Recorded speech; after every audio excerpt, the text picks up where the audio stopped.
পাল্টা ফাঁদ পেতে শ্যামের পাতা ফাঁদে শ্যামকেই শায়েস্তা করে পুলিশে দিল রাঙ্গা। হ্যাঁ বন্ধুরা, আমরা এমনটাই দেখতে পাবো রাঙ্গামতি তীরন্দাজ ধারাবাহিকের আগামী পর্বগুলোতে।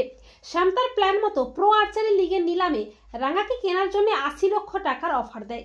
এরপর একলব্য জানতে পারে যে শ্যাম রাঙ্গামতিকে প্রো আর্চারি লিগের জন্য কিনছে। অপরদিকে কোচ স্যার সংগ্রাম সেন রাঙ্গাকে ফোন করে বলে যে শ্যাম তোমাকে ৮০ লক্ষ টাকা দিয়ে কিনছে প্রো আর্চারি লিগের জন্য।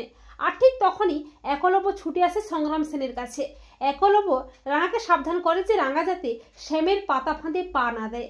রাঙ্গাও বেশ বুঝতে পারে শ্যাম কোনো একটা ফাঁদ পাচ্ছে। রাঙ্গা বলে ওই শ্যামের পাতা ফাঁদে শ্যামকেই শায়েস্তা করবো রে। এই বলে রাঙ্গা পাল্টা ফাঁদ পাতে শ্যামকে শায়েস্তা করার জন্যে। রাঙ্গা চালাকি করে শ্যামের প্রস্তাবে রাজি হয়ে যায়। আর শ্যামও রাঙ্গার পাতা ফাঁদে পা দিয়ে রাঙ্গার অ্যাকাউন্টে ৮০ লক্ষ টাকা পাঠিয়ে দেয়। এরপর রাঙ্গা চালাকি করে প্রো আর্চারি লিগের দিন শ্যামকে শায়েস্তা করে। রাঙ্গা শ্যামের দিকে তীর তাক করে বলে তোর খেলাটা শেষ রে শ্যাম, তুই ভাবলি কি করে রাঙ্গামতি তোর পাতা ফাঁদে পাঠও দিবে? তোকে শায়েস্তা করার লিগেই তো পাল্টা ফাঁদও পেতেছিলাম রে। তোর সমস্ত অন্যায় কর্ম ও জালিয়াতির প্রমাণটা মোর কাছে আছে রে। এরপর রাঙ্গার প্ল্যান মতো অফিসার সত্যজিৎ প্রমাণ সমেত শ্যামকে অ্যারেস্ট করে। তো বন্ধুরা, তোমরাও এটাই চাও তো যে শ্যামের পাতা ফাঁদে শ্যামকেই যেন শায়েস্তা করে পুলিশে দেয় রাঙ্গা?